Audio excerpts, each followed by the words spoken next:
પ્રભુ ઈસુ ખ્રિસ્તના નામ આપ સર્વને પ્રેમી સલામ. ગીત શાસ્ત્રી 102 અને 10-12 કલમોમાં ઈશ્વર ભક્ત આપણને એક અદ્ભુત કબૂલાત કરીને સત્ય સમજાવે છે કે અત્યાર સુધી યહોવાની કૃપામાં ઊંચાઈનો એટલે કે આશીર્વાદનો અનુભવ કરનાર મનુષ્ય જ્યારે નીચે પટકાવાનો એટલે કે અતિ વિકટ પરિસ્થિતિનો અનુભવ કરે છે ત્યારે તેને કેવી લાગણી થાય છે અને તેના મનમાં કેવા વિચારો આવે છે એ ગીતકર્તાની કબૂલાત પરથી જાણી શકાય છે.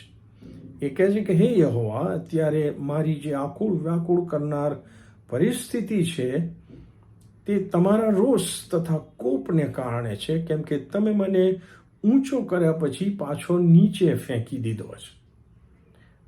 દાનિયેલ 2:21 લખવામાં આવ્યું છે કે ઈશ્વર સમયોને અને ઋતુઓને બદલી નાખે છે. તે રાજાઓને પદભ્રષ્ટ કરે છે અને રાજાઓને ગાદીએ પણ બેસાડે છે. અને આ વાસ્તવિકતા છે. ગીતકર્તાને પણ હવે બે વાસ્તવિકતાઓની સમજ પડી. પહેલી, પૃથ્વી પરનો તેનો સમય યહોવાના અધિકારમાં છે અને આપણે પણ માન્ય રાખવાની જરૂર છે કે મારો સમય, પૃથ્વી પરનું મારું જીવન એ યહોવાના હાથમાં છે. એટલું જ નહીં, જે બીજી બાબત એને સમજ પડી કે ઉત્પન્ન કરાયેલ મનુષ્ય અને ઉત્પન્ન કરનાર ઈશ્વરમાં આપ જમીનનો તફાવત છે ને તેથી ગીત કરતા કબૂલ કરે છે 11 અને 12મી કલમમાં કે મારા દિવસો નમતી છાયાના જેવા છે અને ઘાસની પેટે હું ચીમડાઈ ગયો છું, પણ હે યહોવા, તમે સર્વકાળ ટકનાર છો અને તમારું સ્મરણ પેઢી દર પેઢી રહેશે.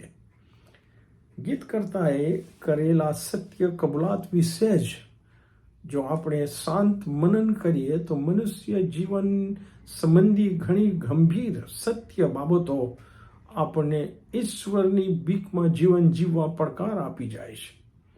આપણે પણ યાદ રાખવાની જરૂર છે કે જન્મના દિવસથી પૃથ્વી પર શરૂ થયેલ મારું મનુષ્ય તરીકેનું જીવન ધીમે ધીમે નમતી છાયા જેવું જ છે અને ચીમડાઈ જતા ઘાસ જેવું છે અને ઠરાવેલે સમયે તેનો અંત આવશે. મનુષ્ય જીવન ક્ષણભંગુર છે. જે દિવસો આપણે ગણી પણ શકીએ છીએ, પણ એની સરખામણીમાં ઈશ્વર સર્વકાળ ટકનાર છે.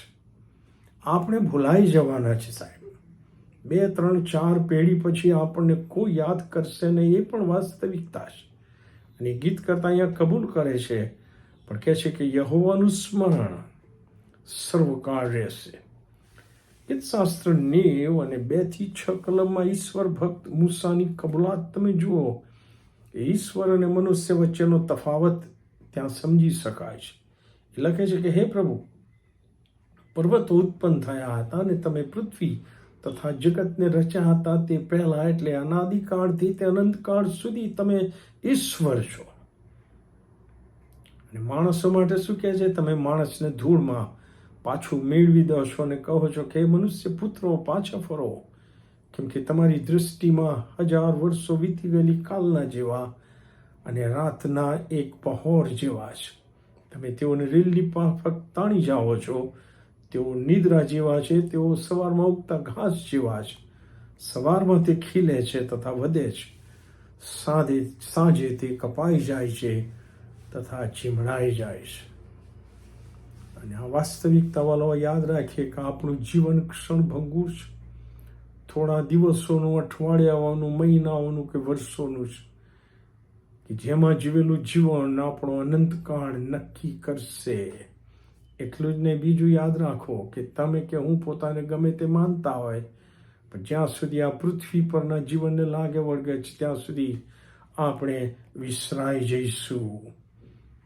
પણ વાસ્તવિકતા એ રહેશે કે આપણે પ્રભુ ઈસુ ખ્રિસ્તમાં સદાકાળ જીવતા રહેવાના છે. પ્રભુનો આભાર. આમેન.